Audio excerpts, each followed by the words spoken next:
Você acabou de descrever alguns dos nossos direitos no mercado de carbono, mas com quem precisamos trabalhar para garantir que os nossos direitos sejam respeitados? Já falamos sobre quem são os vendedores e compradores, mas há mais pessoas envolvidas na certificação dos créditos de carbono. Vamos dar uma olhada mais de perto para entender quem é quem. Você se lembra da pessoa que chegou à nossa comunidade querendo fazer um acordo com a gente? Essa pessoa é chamada desenvolvedor do projeto. Os desenvolvedores são aqueles que identificam uma área de floresta para elaborar um projeto de carbono.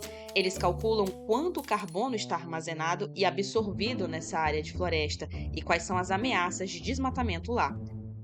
Para projetos do tipo REDD+, qualquer pessoa pode ser desenvolvedora de projeto. Esses projetos em menor escala abrangem áreas protegidas como parques nacionais, territórios geridos coletivamente, como o nosso, ou terras de propriedade privada. Até mesmo comunidades podem desenvolver os seus próprios projetos, caso possuam os direitos sobre o carbono em suas terras.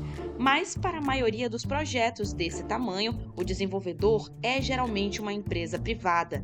Depois, existem os programas REDD+, jurisdicionais, também conhecidos como JREDD+. Eles se concentram em áreas maiores chamadas jurisdições. Como esses programas podem incluir um estado ou um país inteiro, o desenvolvedor do projeto é sempre o governo. Então, esses desenvolvedores de projetos são aqueles que transformam o carbono nas florestas em créditos?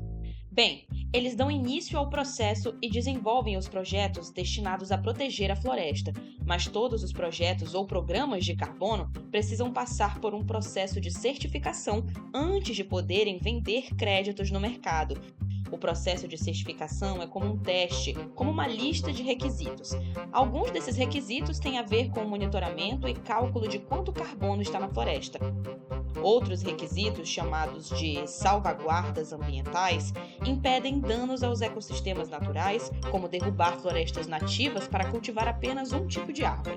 Há também as salvaguardas sociais. Esta é uma lista de regras destinadas a proteger as pessoas que dependem dessas florestas para garantir que não sejamos prejudicados nesse processo. Essas regras geralmente incluem acesso à informação sobre o projeto, incluindo os riscos potenciais e impactos que podem ocorrer, o direito de ser consultado, de participar das decisões sobre os projetos, programas ou políticas que possam impactar no nosso povo e territórios, o direito de ter nossas terras e territórios respeitados e de não sermos removidos à força de nossas terras ou de ter o nosso acesso aos recursos restrito, o direito de consentimento livre, prévio e informado, o direito de compartilhar nossos benefícios produzidos por esses acordos e o direito de ter um meio de resolver problemas que surgirem. Essas proteções são baseadas em acordos internacionais sobre a Convenção Quadro das Nações Unidas sobre a Mudança do Clima e são chamadas de salvaguardas de Cancún. Se um projeto ou programa de carbono não atender a todos esses requisitos, significa que ele não passa no teste e os créditos não podem ser certificados. Essa lista de requisitos é chamada de padrão de certificação, que é desenvolvido por uma organização independente chamada entidade certificadora. Existem várias entidades certificadoras, cada uma criando o seu próprio padrão para definir os processos de monitoramento e cálculo de carbono.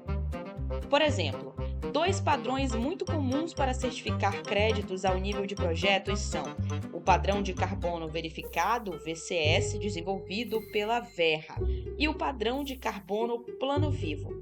Os programas REDD+, jurisdicionais, têm o seu próprio conjunto de padrões, um dos quais é chamado de Padrão de Excelência Ambiental REDD+.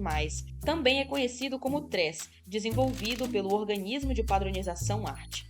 Então, esses padrões são as regras que os desenvolvedores de projetos precisam seguir? Isso mesmo, mas é importante que alguém verifique se elas estão sendo seguidas. A maioria dos padrões depende de uma revisão independente para garantir que os desenvolvedores de projeto estejam cumprindo os requisitos.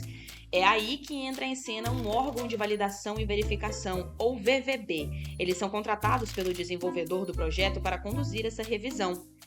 O organismo de padronização então examinará a avaliação do VVB e, se parecer que o desenvolvedor do projeto seguiu as regras, emitirá os créditos de carbono certificados para aquele projeto. Isso envolve muitas pessoas, até demais. Você está certo, as coisas podem ficar realmente complicadas rapidamente. No próximo vídeo, veremos quais riscos podem estar envolvidos em trabalhar com essas pessoas e o que podemos fazer para garantir que os nossos territórios e os nossos direitos sejam protegidos.